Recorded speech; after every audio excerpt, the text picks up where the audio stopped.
예수님께서 12제자를 부르시고 이들에게 귀신을 이기고 병을 고치는 능력과 권세를 주셨습니다. 그리고 하나님 나라를 전하고 병을 치료하라고 이들을 보내셨습니다. 예수님께서 말씀하셨습니다. 여행을 위해 아무것도 챙기지 마라. 지팡이나 가방이나 또는 빵이나 돈이나 챙기지 마라. 옷도 2벌을 준비하지 마라. 어느 집에 들어가든지 떠날 때까지 그 집에 머물러라. 만일 너희를 받아들이지 않으면 그 마을에서 나올 때에 내 발에서 먼지를 털어버려라. 이것이 그들에게 경고하는 증거가 될 것이다. 제자들이 떠나 온 마을을 두루 다니면서 복음을 전파하고 가는 곳마다 사람들을 고쳐주었습니다.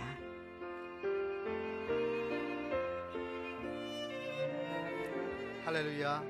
우리 한번 하나님께 감사의 박수를 드리겠습니다. 주일 예배에 오신 여러분을 주님의 이름으로 환영합니다. 오늘 주의 은혜가 여러분 가운데 가득하기를 바랍니다. 함께 말씀을 나누고 예배할 때에 주의 성령이 여러분을 덮는 축복이 있기를 바랍니다. 말씀에 손을 얹고 믿음을 고백하고 말씀을 나누겠습니다. 제가 먼저 고백하겠습니다. 하나님은 나를 사랑하십니다. 나는 그 사랑 안에 있습니다. 하나님은 오늘 나에게 말씀할 것입니다. 그 말씀에 능력이 있습니다. 그 말씀에 생명이 있습니다. 내 마음을 하나님께 엽니다. 내 생각을 예수님께 집중합니다. 들은 만큼 변합니다. 들은 만큼 행복해집니다. 예수님께서 세상에 보냄 받으신 것처럼 교회도 또 백성들도 주의 백성들도 세상으로 보냄을 받아야 한다. 교회의 가치라는 것은 교회 안에서 확인되는 것이 아니라 세상에서 확인되는 것이다. 성경에서 믿는 자들을 빛이요 소금이라고 말하는 것은 교회 안에 있는 모습을 말하는 것이 아니라 세상 가운데서 빛으로 소금으로 살라고 또 우리가 그런 존재라는 것을 말씀해 주시는 것이다. 저희가 교회를 다니면서 참 많이 듣는 메시지들입니다. 그리고 이 메시지 들을 때마다 참으로 아멘하고 응답하게 됩니다. 주님께서 세상에 파송받은 것처럼 우리도 세상에 파송받아야 된다는 것은 참으로 맞는 이야기이고, 우리가 항상 이 얘기를 나눈 것처럼 저희가 이 땅 가운데서 축복의 통로로 쓰임받아야 될 줄로 믿습니다. 아멘. 제가 여러분 주님의 이름으로 축복합니다. 여러분이 축복의 통로가 되는 복이 있기를 바랍니다. 아주 구체적인 것입니다. 여러분을 만나는 사람마다 인생이 잘 되는 복이 있기를 바랍니다. 여러분을 만나는 사람이 여러분과 얘기하면서 마음의 위로를 받고, 여러분을 만나는 사람들이 여러분과 함께 있음으로 말미암아 삶이 아름다워지는 그런 축복이 있기를 다시 한번 주님의 이름으로 축원합니다. 교회는 세상 속에 존재하는 것이고, 그리고 교회라는 것은 건물이나 조직이 아니라 바로 우리들이지요. 우리가 교회입니다. 믿는 우리들, 믿는 무리들이 한 사람 한 사람이 다 교회이니까 우리도 세상 속에 존재하는 것입니다. 세상 속에 존재하지만 동시에 우리는 세상에 물들어서는 안 된다라는 이야기를 계속해서 도전을 받습니다. 그리고 설명할 때 그것은 마치 바다 위를 항해하고 있는 배와 같은 것이 우리 믿음이다라는 설명을 듣습니다. 세상을 바다로 비유하면서 대양으로 비유하면서 우리는 그 가운데서 살아가야 된다는 것이죠. 그러나 대양 위에 바다 위에 있는 배이지만 결코 바닷속으로 가라앉아 버려서는 안 됩니다. 바닷속으로 가라앉은 배가 인생을 살리지 못하지 않습니까? 영향력이 되면서도 물들지 않는 것, 영향력이 되면서도 구별된 인생을 산다는 것은 여러분 쉬운 일이 아닙니다. 아름답고 멋진 일이지만 사실은 굉장히 어려운 일이고 또 도전되는 일입니다. 어떤 사람들은 전도하겠다고 함께 술자리에 가기도 하고 함께 가지 말아야 될 곳을 가기도 하고 심지어 함께 죄도 지어주는 사람도 있습니다. 그래서 마음을 얻겠다는 것이죠. 여러분, 그런데 모두가 아는 것처럼 잠시 함께 있어줄 때 사람들은 좋아하지만 마음으로는 웃습니다. 그건 영향력이 아닙니다. 우리가 정말 가져야 될 것은 함께 있어주되 자신을 지킬 수 있는 능력이 있어야 합니다. 아멘. 함께 있어주되 주의 거룩함을 가진 사람들, 함께 있어주되 삶의 경계가 있는 사람들, 여러분 그런 사람이 우리가 될 수 있다면 바로 그것이 영향력이 될 것입니다. 오늘 저희는 누가복음 9장을 통하여서 예수께서 제자들을 세상에 보내시면서 바로 지금 저희가 말한 것처럼 세상에 나아가서 축복의 통로가 되기 위하여서 또 함께 이때 거룩한 영향력이 되기 위해서 어떤 모습을 가져야 되는 것을 가르치는 본문을 함께 보려고 합니다. 함께 말씀을 나누면서 저희들도 주의 제자들처럼 세상 가운데 거룩한 영향력이 되는 시간이 되길 바랍니다. 먼저 1절과 2절 말씀을 같이 읽겠습니다. 1절과 2절입니다. 읽겠습니다. 시작. 예수님께서 부르시고 이들에게 귀신을 이기고 병을 고치는 능력과 권세를 주셨습니다. 그리고 하나님 나라를 전하고 병을 치료하라고 이들을 보내셨습니다. 누가복음 9장 이전에는, 오늘 저희가 보는 본문 이전에는 주님께서 사역하신 내용이 똑같이 나오는데, 그때까지는 아직 제자들이 주님과 협력해서 사역하고 있다는 모습을 나타나고 있지는 않습니다. 그런데 오늘 본문에 들어와 주님은 드디어 당신의 사역 가운데 제자들을 초청을 하십니다. 그리고 주님께서 나가셔서 병든 자를 고치고 죽은 자를 살리고 약한 자를 강하게 하신 것처럼 제자들에게도 그런 능력을 주시면서 세상 가운데 나아가서 너희도 그렇게 영향력이 되라라고 보내시는 장면입니다. 그런데 여러분, 이렇게 세상 가운데 보내시는 제자들의 모습을 보면서 먼저 기억할 것은 귀신을 이기고 병을 고치는 능력과 권세를 먼저 주목해야 되는 것이 아니라 그 앞에 있는 본문입니다. 예수님께서는 12제자를 부르셨습니다 라는 본문을 주목해야 됩니다. 보내기 전에, 그리고 능력과 권세를 주시기 전에 주께서 그들을 부르셨다는 것을 기억해야 합니다. 사도행전 2장을 보게 되면 성령이 임하셨을 때에 제자들에게 능력이 임합니다. 그런데 그때도 똑같은 원리로 주께서 일하시는데, 하나님께서 능력을 주시고 권세를 주시고 영향력이 되게 하시기 전에 뭘 말씀하시냐 하면은 모여서 기도를 하고 있으라 그럽니다. 모여서 기도하고 있으면 어느 때가 되었을 때에, 그때 때라는 것은 아직 모르고 있을 때였죠. 어느 때가 되었을 때에 성령이 너에게 불처럼 임하게 될 것이라고 말씀하시면서 성령의 임재를 기다리는 것에 대한 설명을 해주시면서 주님께서 말씀을 하셨습니다. 그러니까 제자들이 다락방에 모여서 기도를 하기 시작합니다. 여러분, 그게 부르심입니다. 사역보다 중요한 것은 관계입니다. 보내심보다 중요한 것은 부르심입니다. 이 원리는 그리스도인의 모든 삶에서 다 공통적으로 적용이 되는 것입니다. 부르심이라는 것은 단순히 모여서 같이 있는 것만이 아니지요. 사도행전의 모습처럼 함께 기도하는 것이고, 함께 꿈을 꾸는 것이고, 같은 마음을 품는 것이고, 같은 영성을 품는 것이고, 같은 주님을 향하여서 우리 인생을 드리는 그런 시간을 갖는 것이 주님께서 부르심의 시간을 함께 갖는 것입니다. 모든 사역보다 항상 관계가 우선입니다. 모든 헌신보다도 관계가 우선입니다. 그래서 이런 얘기를 많이 하지 않습니까? 사역보다 중요하고 헌신보다 중요하고 섬김보다 중요한 것은 하나님과의 예배이다, 이런 얘기를 합니다. 같은 얘기를 다르게 설명하고 있는 것이죠. 여러분, 어떤 섬김보다 중요한 것은 관계입니다. 그리고 그 주님과의 관계 속에 우리가 들어갈 때에 그때부터 하나님의 사건이 시작되는 것입니다. 하나님과의 관계, 그리고 더 나아가서 성도 간의 관계 속에서 우리는 하나됨을 배우고, 그리고 주님과의 관계 속에서 주님의 마음을 품는 것을 배워가는 것입니다. 능력보다 중요합니다.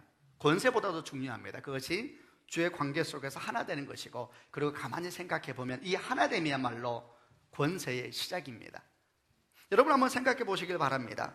주님은 제자를 부르셔서 하나 되라 말씀하셨지만은, 그러나 사람은 근본적으로 하나 되지 못하는 존재입니다. 여러분, 사람이 어떻게 하나 됩니까? 사람은 하나 되지 못합니다. 한번 생각해 보세요. 어디서 하나됨의 역사가 있습니까? 결혼하면 하나가 될까요? 여러분, 잠시 되는 듯 보였죠. 여러분, 절대 그렇지 않습니다. 여러분, 내 몸에서 난 내 자식이니까 하나가 될까요? 아닙니다.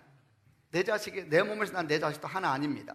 에덴 동산에서 사람은 관계를 버리고 주님과의 하나됨을 버리고 독립을 선택했습니다. 그리고 사람에게는 하나됨의 DNA가 없습니다. 여러분, 제가 결혼 얘기를 아까 했습니다만, 결혼이야말로 얼마나 사실은 사랑의 결실체 중에 하나입니까? 그래서 어떤 사람이 이렇게 말할지 모릅니다. 목사님, 너무 지나친 비약입니다. 우리는 정말 서로 사랑하고, 저는 제 사랑하는 아내를 위해서 제 목숨도 줄 수 있습니다. 그렇게 말하는 사람도 있겠지요. 그러나 여러분, 가만히 생각해 보세요. 그것도 다 조건적입니다. 왜 그 사람을 그렇게 사랑해요? 저 자매는, 저 여자는 나하고 너무 맞다는 거예요. 내 마음을 알아준다는 거예요. 내 생각을 알아준다는 거예요. 내 아픈 곳을 알아준다는 거예요. 그러니까 사랑하는 것이죠. 그러나 콧대가 어리니 이제 다 그런 거지요. 살다 보면 이게 기도를 시작할 때가 오죠. 주여, 첫 마음을 갖게 하여 주옵소서.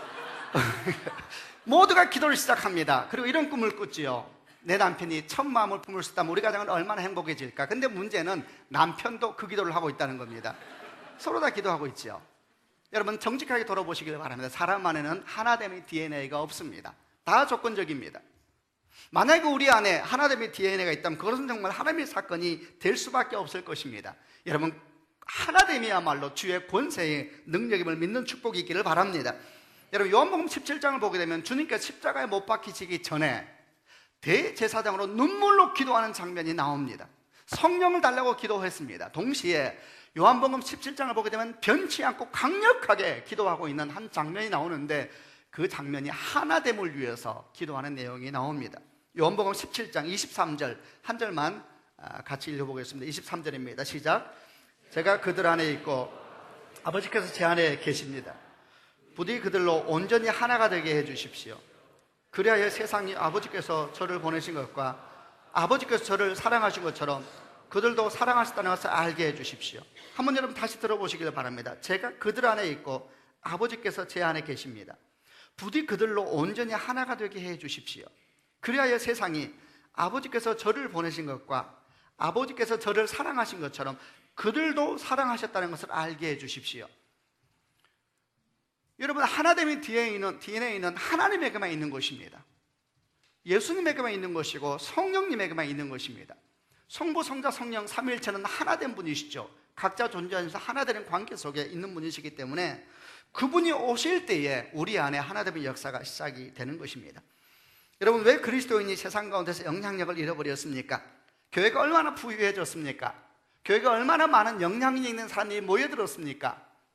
아마 역사적으로 가장 부유한 때가 오늘날의 교회가 아니겠습니까? 그러나 여러분 교회는 영향력을 잃어버렸습니다. 교회 다니는 사람들은 능력을 얘기하지만은 사랑하지 않습니다. 교회 다니는 사람들은 권세를 말하면서도 용서하지 않습니다. 가장 가까이 있는 사람의 연약함도 품지 못하면서 세상을 품겠다고 말하는 걸 너무 좋아합니다. 이게 다 속임이지 않을까요? 여러분 파송받기 전에 하나 돼야 되는 것입니다. 같은 마음을 품고 사랑하고 용서하고, 여러분 세상에 대해서 말하기 전에 내 옆에 있는 사람이 연약함을 품을 수 있는 그런 넉넉한 영성이 있는 축복이 있기를 바랍니다. 죽은 자를 살려서 일어나는 것보다 여러분 원수를 용서하는 것이 때로는 더 어렵지 않습니까? 오늘 주님께서는 제자들에게 세상에서 어떻게 살 수 있는가, 영향력을 주면서도 물들지 않기 위해서 어떻게 살아야 되는가 말할 첫 번째, 주 안에서 하나 되고 서로 사랑하고 내 옆에 있는 형제의 연약함을 끌어안고 그를 위해서 기도하는 것, 그게 시작이라는 것을 가르쳐주고 있습니다. 두 번째는 다시 또 한 번 더 1절과 2절 말씀을 한 번 더 읽어보겠습니다. 1절과 2절입니다. 시작. 예수님께서 12제자를 부르시고 그들에게 귀신을 이기고 병을 고치는 능력과 권세를 주셨습니다. 그리고 하나님 나라를 전하고 병을 치료하라고 이들을 보내셨습니다. 부르시고 난 다음에 어떻게 하셨습니까? 그들에게 권세를 주십니다. 능력을 주셨습니다. 귀신을 이기고 병을 고치는 능력과 권세를 주셨다 그랬습니다. 여러분 예수님께서 2000년 전에 말입니다, 제자들을 파송하시면서 그냥 파송한 것이 아니라 능력을 주셨답니다. 사단을 이기고 병을 고치는 능력과 권세를 주셨다는 것입니다. 여러분 그런데 문제는 이런 것이죠. 그것만 굉장히 좋은 말입니다. 그런데 문제는 지금 우리들은 어떻습니까? 2000년 전에 주님께서 제자들에게 권세를 주셨다는 사실이 아주 놀라운 사실을 할지라도 지금 나에게 그게 어떤 관계가 있는가라는 것을 알지 못하면 그게 무슨 소용이 있습니까? 지금 나에게는 어떤 권세를 주셨습니까? 주님께서 2000년 전에도 살아계시고 지금도 살아계시다 그랬는데, 그러면 지금 우리도 예수님의 제자들이라면 우리에게도 동일한 권세를 주셨습니까? 질문하는 것입니다. 여러분 우리에게도 주님께서 귀신을 이기고 병을 고칠 수 있는 능력을 주셨습니까? 여러분 제가 성경을 가지고 우리에게 주신 권세에 대한 설명을 먼저 해보겠습니다. 여러분 능력은 성경에서 한 가지만 항상 얘기합니다. 능력은 성령께서 오실 때 임하는 것입니다. 아멘. 사도행전 1장 8절 말씀에 오직 성령이 너에게 임하시면 너희가 권능을 받고 예루살렘과 온 유대와 사마리아 땅끝까지 이르는 내 증인이 될 것이다. 그러니까 능력은 성령님하고 깊이 관계가 되어 있습니다. 그러니까 여러분 성령이 나와 함께 하신다라고 생각하는 사람들은 내 안에 주님께서 능력을 주셨구나 믿어도 되는 것입니다. 아멘이지요. 근데 문제는 이런 것이지요. 내 안에 성령이 계시는가에 대해서 질문하게 될 때에 많은 사람이 망설인다는 것입니다. 여러분 안에 성령이 계십니까? 이번 대답은 아멘 하지 말고 예, 아니요로 답하시길 바랍니다. 애매하면 아멘이라 그러세요. 여러분 안에 성령이 계십니까? 여러분, 근데 제가 볼 때는 많은 사람이 확신이 없어요. 성령이 계시는지 안 계시는지 잘 모르는 것 같아요. 제가 설명을 볼 때 이렇습니다. 이유는 뭐냐면 없든지 아니면 있는데 모르든지. 있는데 모를 수가 있느냐? 원래 있는데 알아야 돼요. 있는데 왜 모를 수가 있냐 하면 성령님의 역사를 너무 제한하는 분들이 많이 계세요. 그러니까 성령의 역사가 이미 자기에게 일어나고 있는데도 그걸 감각하지 못하는 것이죠. 왜냐하면 그렇게 배웠으니까. 성령을 너무 제한하고 성령의 역사를 너무 제한하다 보니까 자기가 경험하지 못한 것이나 자기가 알지 못하는 것은 자기한테 없다라고 생각하고, 성령이 이미 자기 안에 충만히 거하고 계심에도 불구하고 믿음이 없어서 성령을 따라 살지를 않는 것이죠. 성령이 우리 안에 없다고 생각하는데 어떻게 성령에게 순종하겠습니까? 주의 능력이 나에게 없다고 생각하는데 어떻게 우리가 당당하게 기도하겠습니까? 성령이 나에게 있다고 생각하면 기도하면서 무섭지 않을 거예요. 기도하면서 역사가 안 일어나도 두렵지 않을 거예요. 왜? 주님께서 합당하게 일하실 것이니까. 아멘. 그러니까 사람들이 마음 가운데 너무 좁은 생각을 가지고 있으니까 성령의 역사를 깨닫지 못하는 사람이 참 많다는 것입니다. 제가 여러분에게 성경에 나오는 몇 가지 성령의 임재에 대한 설명을 하기 위해서 아주 대표적인 말씀을 하나 가지고 설명을 해보겠습니다. 고린도전서 12장 3절 말씀인데 이렇게 나와 있습니다. 성령으로 아니하고는 누구든지 예수를 주라고 할 수 없느니라. 굉장히 단순하죠. 성령으로 아니하고는 예수님을 주님이라 할 수가 없대요. 그러니까 만약에 여러분이 마음 가운데 예수가 주님을 믿어지고 예수께서 나의 주님이시고 구원자이십니다라고 고백하는 것은 전적으로 성령께서 하시는 거라는 겁니다. 여러분 가만히 생각해 보면 제일 기적은 우리가 지금 여기 앉아 있다는 것입니다. 어떻게 당신이 예수를 믿을 수가 있나요? 이렇게 말하는 사람 많잖아요. 굉장히 당황하지 않아요? 여러분이 교회 다닌다 그러면은. 여러분, 저는 제가 예수 믿은 것이 너무 놀라운 것입니다. 저한테 제일 큰 기적은 제게 성령의 역사가 일어나는 것보다 더 이전에 있었던 기적은 제가 예수를 믿게 됐다는 것이죠.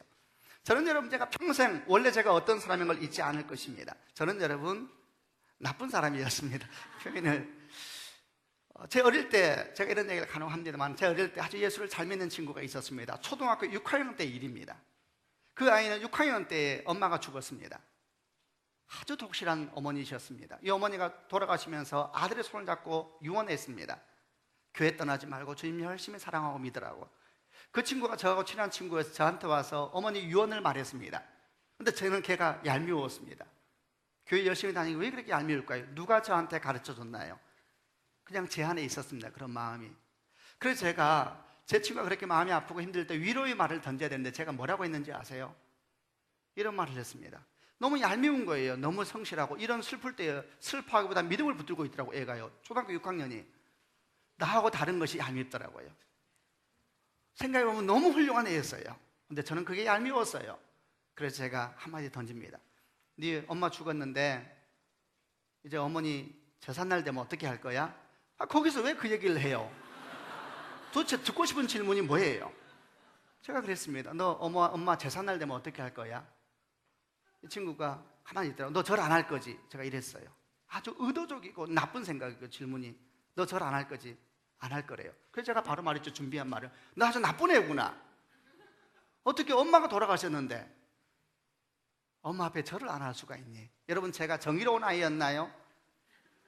저는 그 모습 잊지 않을 겁니다. 여러분, 제가 예수 믿은 것이 기적입니다. 어떻게 사람이 변합니까? 여러분, 성경을 보니까 성령으로 아니하고는 예수를 주님이라 할 수가 없다고 그럽니다. 그러니까 만약에 여러분 마음 가운데 주님이 믿어지기 시작하고 주님 때문에 눈물이 나기 시작하고 예배할 때마다 마음이 뜨거워지기 시작하면 100% 성령의 역사임을 믿으시는 축복이 있기를 바랍니다. 아니면 여러분이 뭘 믿고 있는지 아세요? 내가 굉장히 훌륭한 사람이라 믿고 있는 거예요. 주님께서 그렇게 한 것이 아니라면 자기가 그렇게 한 거잖아요. 근데 성경은 말합니다. 성령으로 아니하고는 예수를 주라고 할 수 없느니라. 요한복음 1장 12절 말씀. 영접하는 자, 곧 그 이름을 믿는 자들에게는 하나님의 자녀가 되는 권세를 주셨다 그랬습니다. 여러분, 근본적으로 우리에게 주어진 권세는 우리 신분으로부터 오는 권세입니다. 우리가 잘 살아주는 권세가 아닙니다. 주께서 12제자를 파송하실 때에 여러분, 가룟 유다가 있었을까요? 없었을까요? 있었죠. 가룟 유다인 권세가 임했을까요? 안 임했을까요? 임했죠. 여러분, 권세라는 것은 삶에서 오는 것이 아니라 신분에서 오는 것입니다. 우리가 하나님의 자녀가 되는 것이 권세의 시작입니다. 그러므로 2000년 전에 주님께서 사도들에게 권세를 주셨다면 오늘 우리 또한 주께서 동일한 권세를 주신 걸 믿으시길 바랍니다. 아멘. 근데 그 다음 질문. 그런데 문제는 말입니다. 믿겠는데 그걸 어떻게 알아요? 우리가 귀신을 쫓는 능력이 있고 병든 자에게 기도하면 낫는다 그랬는데 그걸 어떻게 알아요? 정말 주님 말씀이 나에게 이루어진 걸 어떻게 알 수가 있나요? 봐야 될 거 아니에요. 어떻게 알 수가 있나요? 여러분 제자들은 어떻게 알았을까요? 단순합니다. 주님께서 말씀하실 때는 아직 권세가 안 나타납니다. 그들은 언제 자기에게 그런 권세가 있다는 걸 알았냐면 나가서 그렇게 살았을 때 알았습니다. 제자들이 나가서 기도를 하니까 역사가 막 일어나는 거예요. 그 순간 나에게 주의 권세가 정말 임하였구나 라는 것을 알게 된 겁니다. 이 부분을 제가 조금만 더 설명을 해보겠습니다. 요한복음 2장을 보면은 예수님께서 처음 한 아주 놀라운 기적에 대한 내용이 하나 나오는데 그것은 물을 포도주로 바꾼 가나 혼인잔치의 사건입니다. 예수님과 어머니 마리아가 아마 친척이었을 것 같습니다. 결혼 잔치에 초대를 받았는데 유대 결혼식은 하루 하는 것이 아니라 한 일주일 정도 해서 굉장히 잔치가 길어집니다.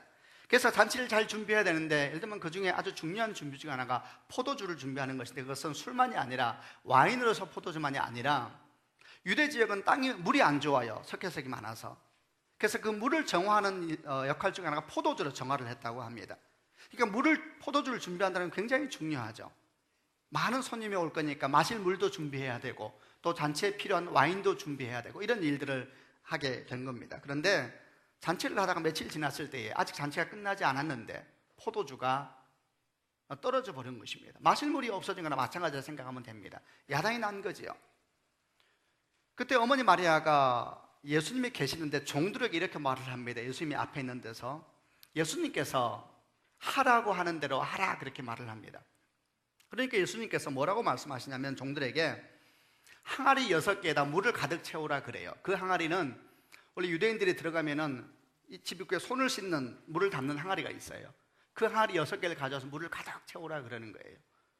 그래서 종들이 가서 수고하면서 물을 다 채웠습니다.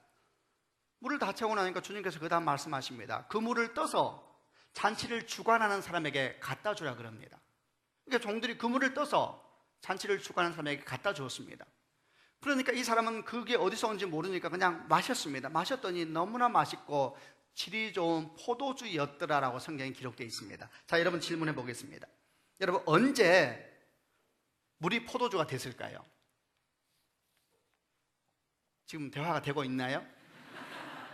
언제 물이 포도주로 변했을까요? 지금 제가 다시 말해볼까요? 예수님께서 항아리에다 물을 가득 채우라 그랬습니다. 그때 변했을까요?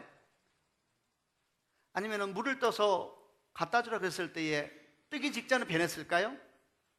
아니면 뜨고 가져가는 사이에 변했을까요? 아니면 마실 때 변했을까요? 언제 변했을까요?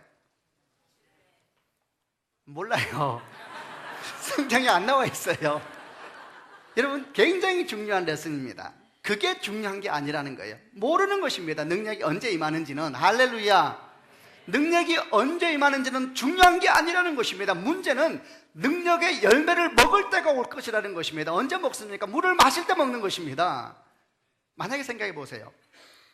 예수님께서 종들에게 항아리에 물 좀 채우라 그랬더니 종들이 지금 얼마나 바쁜지 아냐고, 당신은 손이 없냐고 발이 없냐고, 보니까 젊어 보이는데, 만약 이렇게 하면서 물을 안 떴으면 어떤 일이 생겼을까? 아무 일도 안 생기는 것입니다. 또 한쪽 이러는 거예요. 주님, 제가 지금 무슨 일을 하려는지 대강 알겠는데 일이 순서가 있죠. 스텝 바이 스텝. 먼저 항아리 하나 해봅시다. 그리고 그게 되면은 나머지 합시다. 수고하고 애쓴 다음에 아무것도 안 되면 그게 뭔 일이에요.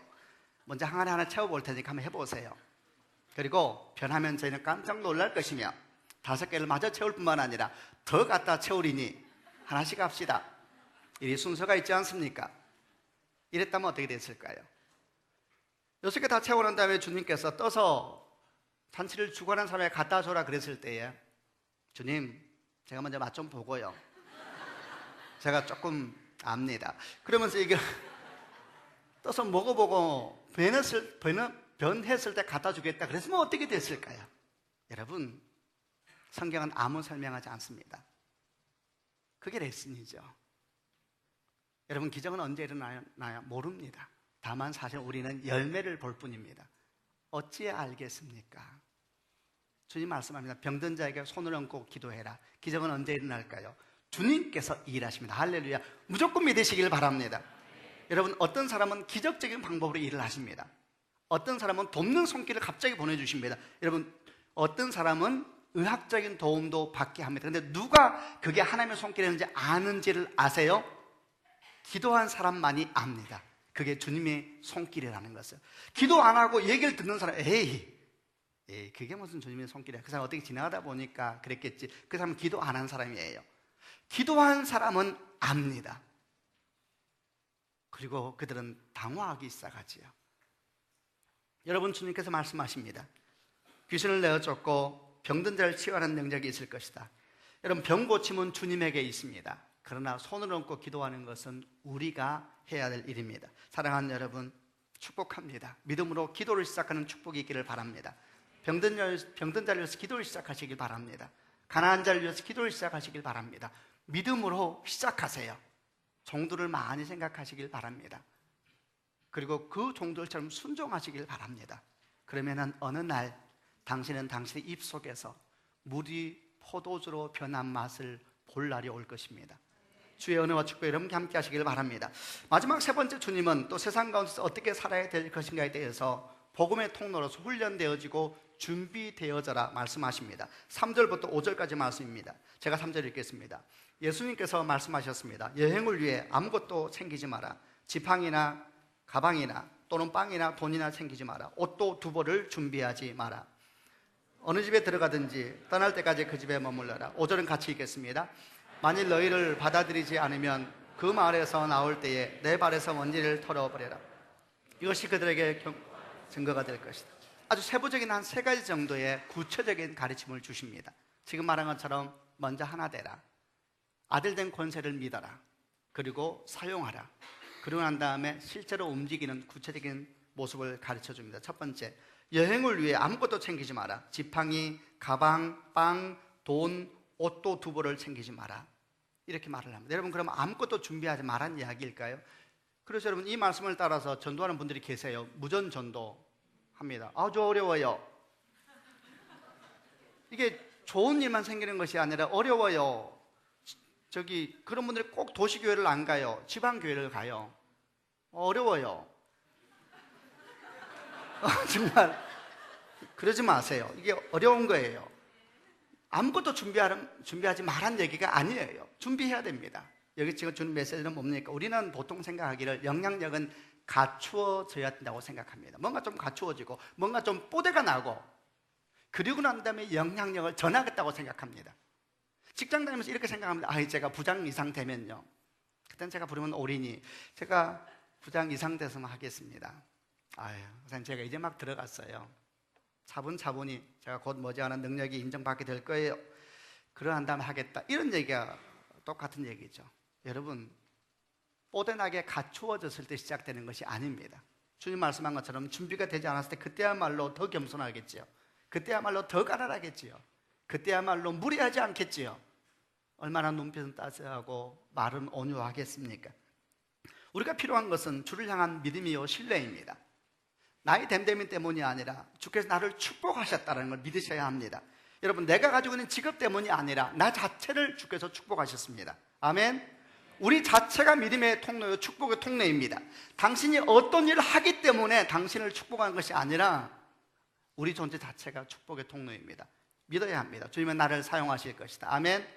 한번 가슴에 손을 얹어 보시기를 바랍니다. 제가 한번 선포할 때 아멘 하시길 바랍니다. 나는 축복의 통로이다. 아멘만 하세요. 길어요.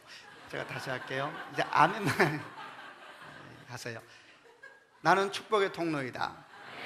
나를 만난 사람은 잘 될 것이다. 나를 만난 사람은 위로받을 것이다. 나를 만난 사람은 인생이 회복될 것이다. 내 안에 축복의 근원이 있다. 여러분, 무조건 믿어야 합니다. 옷 챙기고 뭐 챙기고 그게 아니라 네가 축복이라는 거예요. 너무 멋있죠? 두 번째 가르침은 뭡니까? 제자들은 가서 어느 집에 들어갔는지 떠날 때까지 그 집에 머물러라고 말씀하고 있는데, 그들은 복음을 전하러 가서 어느 마을에 들어가면은 자기를 환영해 주는 집을 찾았습니다. 자기를 맞이해 주는 집, 그리고 그 집에 머물면서 마을에 복음을 전했습니다. 우리에게 가르쳐주는 메시지는 뭡니까? 믿음의 동력자를 찾으라는 것입니다. 여러분, 복음을 전하는 것은 단독 전쟁이 아닙니다. 함께 하는 것입니다. 믿음의 동력자를 찾아야 합니다. 가정에서, 직장에서, 여러분 학교에서 동력자를 찾아야 돼요. 어떤 가정은 여러분 아내는 열심히 믿는데 남편이 안 믿는 가정이 있습니다. 여러분 아내도 혼자 기도하지 말고 동력자를 찾아야 돼요. 아이들이 있잖아요. 아이들에게 기도를 요청하셔야 돼요.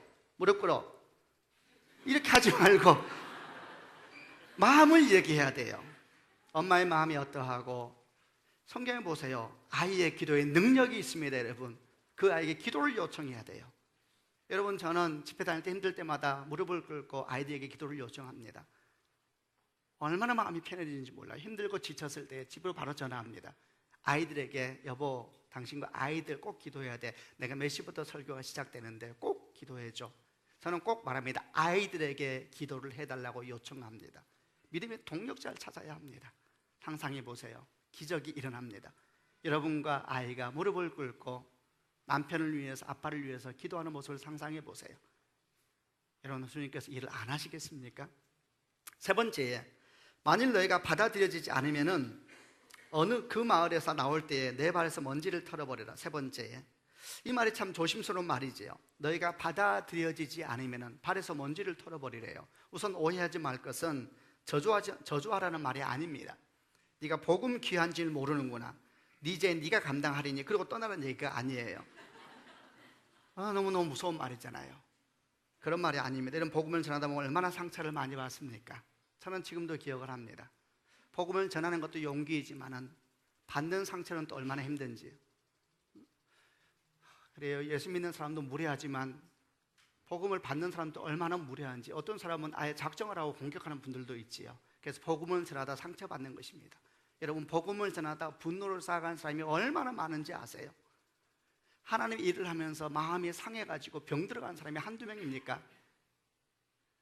다 훌훌 털어버리라는 것입니다. 상처 털어버리고 분노 털어버리고, 그리고 또 다른 것을 향해서 나아가라는 것입니다. 여러분, 우리는 복음을 전하면서 논쟁하기 위해서 부름받은 것이 아닙니다. 제자들은 논쟁하라고 보냄받은 것이 아니고, 분노하라고 보냄받은 것도 아니고, 우리는 너무 쉽게 흥분하고 너무 쉽게 분노하지만은, 그래서 여러분, 한번 뿌리를 뽑겠다는 분이 있어요. 뽑지 마세요.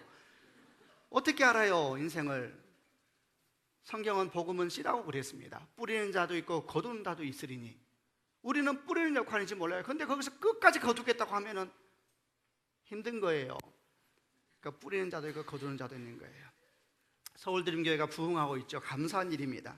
잊으면 안 돼요. 누군가가 뿌려서 그런 거예요. 갑자기 훌륭한 교회가 생기니까 동서남북에서 갑자기 막 몰려들었다고 생각하면 안 되는 거예요. 누군가가 뿌린 거예요. 우리는 이렇게 좋은 교회에서 누리고 있잖아요. 뿌린 자들은 누리지 못할 거예요. 겸손하게 낮은 마음으로. 교회도 그래야 되고 개인도 그래야 되는 거예요. 흥분하지 말고 뿌리고 오면 돼요. 떠날 때에 속으로 벼락 맞아 이런 얘기 하지 말고 떠날 때 마음 가운데 축복 기도하는 거예요. 주여, 저는 뿌리고 떠납니다. 여러분, 그 사람만 위해서 기도하지 말고 자기를 위해서 기도해야 돼요. 영혼을 지켜야 돼요. 주여, 나를 보호하여 주옵소서. 너무나 많은 그리스도인이 상처받고 또 복음을 전하니까 막 마음이 힘든 거예요. 사랑하는 여러분, 주의 은혜와 축복이 여러분과 함께 하시기를 바랍니다. 제가 말씀을 마무리하면서 축복할 때 아멘 하시기를 바랍니다. 사랑하는 여러분, 주님께 세상 가운데 보냄받은 것처럼 여러분도 세상 가운데 나아가서 승리하는 인생이 되는 복이 있기를 바랍니다. 무엇보다 먼저 주 안에서 하나 되셔야 합니다. 서로 사랑하고 서로 용서하는 그런 권세가 여러분 가운데 있기를 바랍니다. 두 번째, 아들됨의 권세를 사용하시기를 바랍니다. 주님 말씀하셨으니 믿으시기를 바랍니다. 종들처럼 물을 떠오기 시작하고 병든 자에게 손을 얹고 기도를 시작하세요. 고치는 분은 주님이시요, 우리의 태도는 순종하면서 기도하세요. 머지않아 당신 입에서 포도주로 변하리니. 세 번째, 여러분 훈련되어지길 바랍니다. 주님을 신뢰하셔야 됩니다. 믿음의 동력자를 찾으시길 바랍니다. 분노하지 마세요. 논쟁하지도 마세요. 축복하면서 계속 길을 걸어가는 은혜가 있기를 바랍니다. 같이 한번 기도하겠습니다. 한번 가슴에 손을 얹으시길 바랍니다. 살아계신 아버지 하나님, 오 주여, 주께서 저희를 축복의 통로라 말씀하셨으니 참으로 그 말씀을 믿습니다. 오 주여, 저희를 그렇게 축복의 통로로 사용하여 주옵소서. 우리가 가는 곳들마다 인생이 변화되게 하여 주시고 환경이 변화되게 하여 주시고 삶이 변화되게 하여 주옵소서. 우리를 준비시켜 주셔서 훈련되게 하여 주시고 겸손함으로 낮아짐으로 주께 나아가게 하여 주옵소서. 예수님 이름으로 기도합니다.